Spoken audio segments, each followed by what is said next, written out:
Hi, I'm Avi Savalia and I'm the team lead for Team Ignite.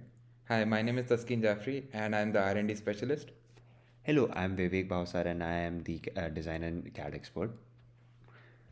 So we had a problem statement, and for the problem statement, we needed to create a compact and efficient heat exchanger that cools the very hot, high pressure air by at least 100 degree Fahrenheit and send it into the turbine without really losing much of pressure. So the solution we came up with was we created an ellipsoid duct which coils around the combustion chamber and then ejects the air into the exhaust. I'll now let Taskin further explain what it is. Okay, so this is a mock-up we created for the turbine engine. Just to explain what's happening here, this is where the air intake comes from, and this is the combustion chamber. Around the edges here is, oops, around the edges here is the bypass flow duct. Coming back to this slide, so this is again the intake combustion chamber. The problem here is the combustion chamber can heat up a lot. It can go up to 2000 Fahrenheit or even more. What we are trying to do is we are trying to cool down this structure, this shaft that holds together the turbines, and basically keep the engine running. What our idea was that the bypass air that flows through these areas uh, is very cold. It's around 30 Fahrenheit or even lower. So we decided to take the bleed air after the compression, use active convection to cool it down, and eject it into the static engine structure. So here's our model of how the pressure drop and the temperature drop behave with the width or the ellipticity of the ducts at a fixed height of 4 centimeters. The engine we analyzed was the HTF7000 by Honeywell, and it has a bypass duct size of 15 centimeters. As you can see from the graph, increasing width does make a lower pressure drop and an increasing temperature drop, but that also increases the size of the engine. The entire point of doing this project was to help cool down the engine without increasing the size of it. This is why we chose the duct width to be 12 centimeters and height to be 4 centimeters with two turns. So it coils around the engine two times.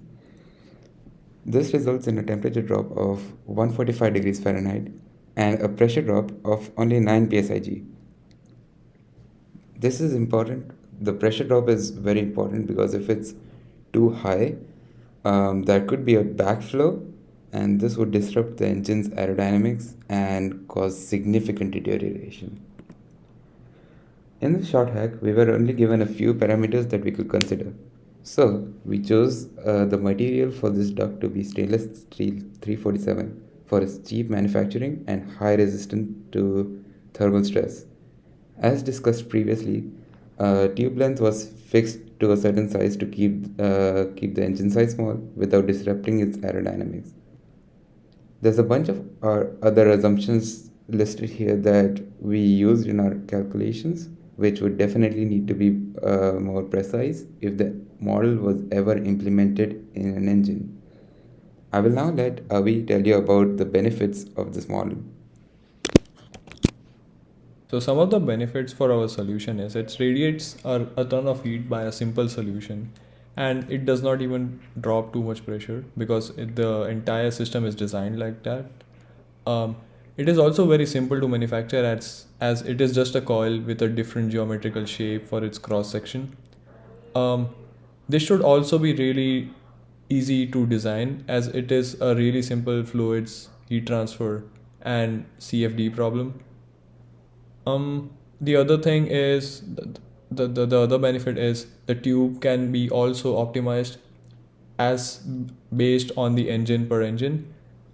We can change the specifications of the number of coils, the length, the ellipticity, and various factors according to each engine. This is what we did in a single weekend. So what's next for us? Addition of low profile fins above the cooling pipes in a bypass duct to maximize the surface area, to maximize the convection rate. Um, so making thus making the entire system more efficient, and also minimizing the interference in the bypass airflow. The other thing we would like to work on is the proper simulation for CFD and FEA of the entire system. The other thing will be safety regulations, uh, and we would also like to have more time to work on optimization of the entire design and for each engine. Yeah, overall, this was a really fun project. We did this in just a weekend, and thank you for watching.